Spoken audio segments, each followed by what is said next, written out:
আমরা কি আল্লাহকে খুশি করার জন্য খুব বড় বড় আমল করতে হয়?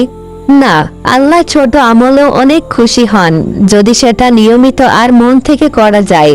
তাহলে আমাকে এমন কিছু আমল শেখাও যেগুলো আমি সহজেই করতে পারি।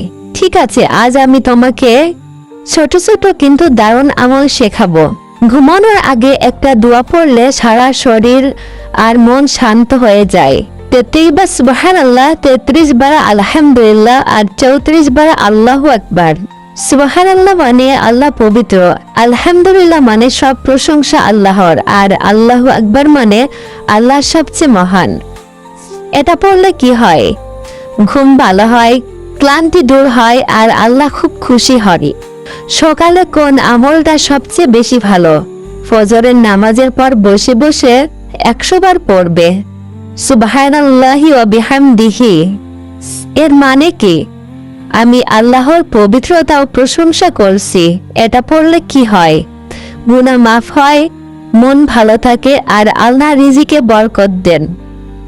যখন খুব ভয় লাগে বা মন খারাপ থাকে তখন কি করব? লা হাওলা ওয়ালা কুওয়াতা ইল্লা বিল্লাহ পড়বে। এর মানে কি? আল্লাহ ছাড়া কোনো শক্তি নেই। এটা পড়লে কি হয়? ভয় কমে যায়, মন হালকা হয় আর আল্লাহ সাহায্য করেন। আর তোমাদেরকে বলছি, ভিডিওটি ভালো লাগলে লাইক কমেন্ট করতে ভুলবে না। আল্লাহ তোমাদের সবাইকে হেফাজত করুন।